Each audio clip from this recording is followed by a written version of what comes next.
Welcome back again to our series of interviews with Babette Rothschild, talking about her new book, 8 Keys to Trauma Recovery.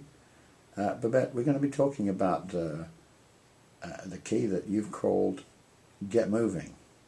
What's this got to do with recovery from trauma? Well, there's actually several things that are important about getting moving for someone who's suffering from trauma. One is that we know, and it's well documented, that exercise helps reduce stress. Firefighters, police, CEOs of companies will tell you that exercise helps them reduce their stress in many ways. So PTSD, post-traumatic stress, is a kind of stress. Moving will help. So that's one. Another is that a lot of people, as we've discussed before, as one of the survival options for the mind and body in dealing with trauma is to freeze. And since people who are suffering with post-traumatic stress, their body and mind will sometimes feel as if it's frozen again, or in that flashback phenomenon that we talked about before, they will actually freeze in a misperception that the trauma continues to happen. The fact of just moving can help send a nonverbal message that they're no longer frozen, that the trauma is no longer happening. And thirdly, anything people with trauma can do to increase their muscle tone will help facilitate their ability to contain the stress that they're dealing with as they're learning to dissipate it.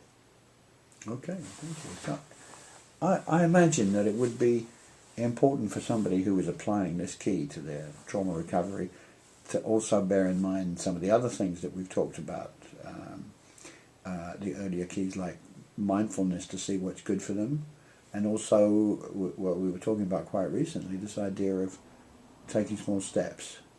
Absolutely. I think actually that's both of those are important in application of any of the keys or any other method or strategy for trauma recovery. That applying their mindful gauge so that they can evaluate if something's going to be and or is useful for them or not. Is it something they should do more of or stop doing? Is extremely important. And also to, in anything that they attempt, to reduce the step size to something that they can manage successfully. Okay, could you give some examples of ways in which people have found this getting active, physically active and involved, has been beneficial to them?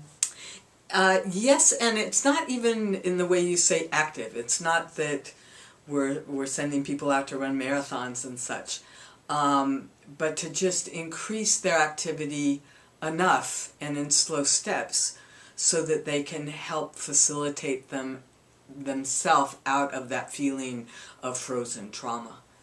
In fact, one of the things that someone who's interested in getting moving, in having some kind of exercise, increasing muscle tone, etc., needs to be alert for is that often aerobic exercise is contraindicated for people with PTSD. And the reason for that is that in aerobic exercise, the nature of it is to increase heart rate and increase respiration.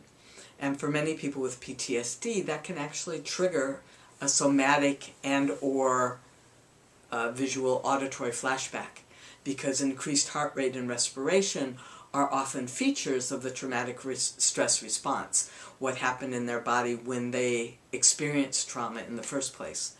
So for some of them,